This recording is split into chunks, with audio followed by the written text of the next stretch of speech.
আজকে একটি বিষয় আপনাদের সাথে শেয়ার করব। সবাই আমার স্ক্রিন রেকর্ডিংটা খুব সুন্দরভাবে দেখবেন মনোযোগ সহকারে, তাহলে সবাই বুঝতে পারবেন।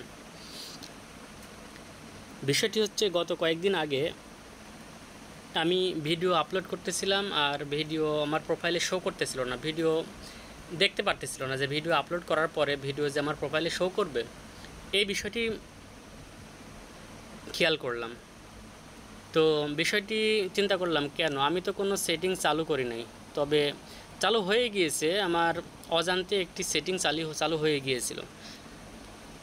তো আসলে এটা যদি কারোর হয়, আপনি ভিডিও আপলোড করলেন, ভিডিও আপলোড করার পরে দেখলেন আপনার ভিডিওটি প্রোফাইলে শো করতেছে না অথবা পেজে শো করতেছে না, তাহলে কি করবেন? তাহলে আপনারা আপনার ফেসবুক অফিসিয়াল অ্যাপসে যাবেন। অ্যাপসে যাওয়ার পরে যে 3 ডট মেনু, এখানে ক্লিক করবেন। ক্লিক করার পরে দেখবেন যেখানে সেটিংস আছে, সেটিংস আইকনে একটি ক্লিক করবেন। হ্যাঁ, এখানে ক্লিক করার পরে দেখবেন একটু স্ক্রল করবেন, একটু স্ক্রল করে দেখবেন নিচের দিকে মিডিয়া বলে একটি অপশন দেখতে পারবেন। এই মিডিয়াতে আপনারা সবাই ক্লিক করবেন। তো মিডিয়াতে ক্লিক করার পর দেখবেন একটু নিচে আসবেন। একটু নিচে আসার পরে দেখবেন আপনি এখানে অটোমেটিক এবি টেস্টিং একটা অপশন আছে।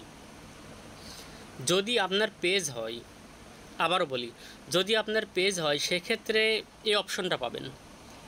তো দেখবেন অটোমেটিক এবি টেস্টিং, এই অপশনে ক্লিক করবেন।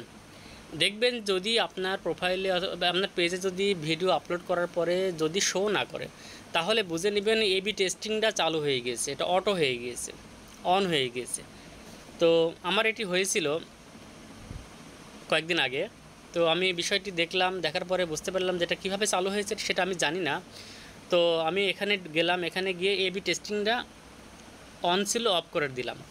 যদি এই সমস্যাটা আপনাদের কারো হয়ে থাকে, যদি কখনো হয়, সেক্ষেত্রে আমি যেটি দেখালাম আপনারা এইভাবে সবাই যাবেন, গিয়ে এই এবি টেস্টিংটা অফ করে দিবেন। তাহলে দেখবেন আপনি যে ভিডিওটি আপলোড করবেন তো সেখানে শো করবে, আপনার পেজে শো করবে।